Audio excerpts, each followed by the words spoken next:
Buenas, continuamos con las propiedades de las raíces.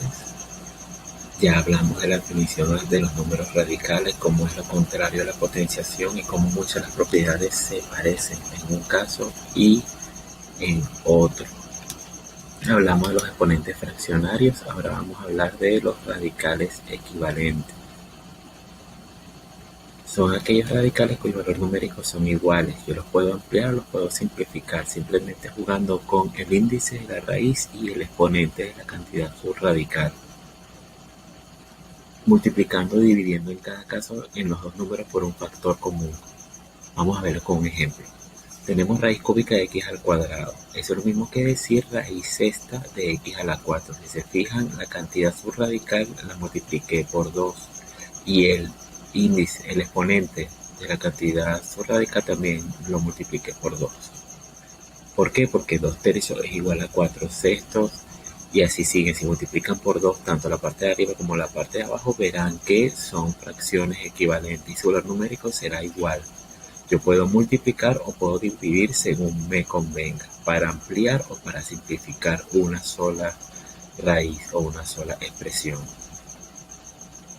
Aquí tienes los ejemplos. Este archivo está en el resumen completo. Si yo quiero sacar un factor de la cantidad subradical o ingresar un factor en la cantidad subradical, lo que tengo que hacer es jugar con el índice de la raíz y el exponente del factor al cual yo quiera introducir o quiera sacar.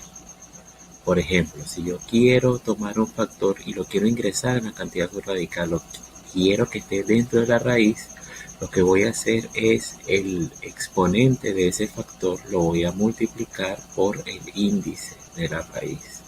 Este es un ejemplo. Tenemos x elevado a la 1 multiplicado por la raíz cúbica de x. ¿Qué voy a hacer? Ese x elevado a la 1, ese 1 lo voy a multiplicar por 3.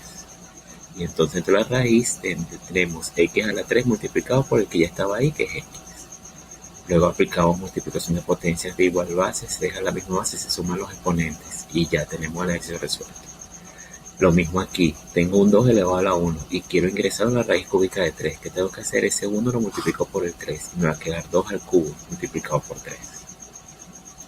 Si yo quiero extraer un factor de la cantidad subradical, lo que tengo que hacer es descomponer, dependiendo del exponente, descomponerlo en varios números, de tal forma de que uno de esos números sea divisible entre el índice de la raíz.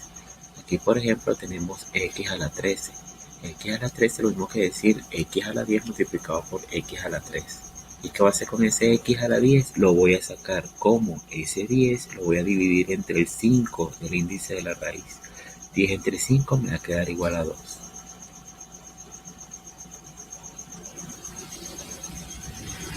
Esto es muy útil sobre todo a la hora de calcular la raíz y décima de un número, porque yo puedo tomar la cantidad subradical si es un número y lo puedo dividir en sus factores primos, lo puedo transformar en sus factores primos y luego que yo tenga esos factores primos yo puedo jugar con esos exponentes y lo puedo dividir o lo puedo multiplicar dependiendo de lo que yo quiera, si lo quiero sacar de la raíz o si lo quiero meter dentro de la raíz. Ahora bien, no siempre cuando yo tengo varias raíces van a tener el mismo índice. Entonces, ¿qué se hace en ese caso? Yo calculo un índice común, un mínimo común índice. Ese índice común es el mínimo común múltiplo de los distintos índices de las raíces que estén involucradas. Veámoslo aquí con un ejemplo.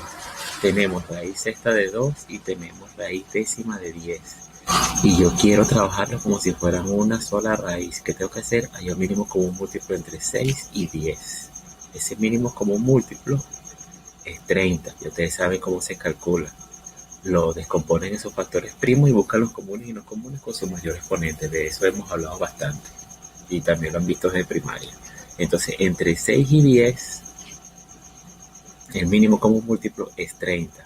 ¿Cómo hago yo para que ese 30 esté allí? Pues simple. Por ejemplo, en el caso de la raíz sexta de 2, lo que tenemos que hacer es multiplicar tanto el índice de la raíz como el exponente de la cantidad subradical por un número tal que me dé 30 en el índice. En este caso es fácil verlo, es 5. 6 por 5, 30 y 1 por 5 es 5, por eso queda 30 aquí y queda 1 aquí. Lo mismo abajo, raíz décima de 3. ¿Cómo hago para que ese índice llegue a 30? Entonces yo multiplico el índice de la raíz por 3 y el exponente de la cantidad subradical por 3. Y aquí me queda 30 en los dos casos. Y una vez que tienen el mismo índice, entonces ya yo puedo aplicar las propiedades que ya hemos visto en otro video. Con los radicales semejantes ya lo vimos en un video aparte. La idea es trabajar con los coeficientes que están del lado izquierdo de cada raíz y jugar con ellos, sumarlos, restarlos, multiplicarlos o dividirlos. En este archivo que les dejé en el resumen completo hay muchísimos ejercicios. Hay demasiados ejercicios para poder practicar. Esos son para practicar, no para que me los entreguen.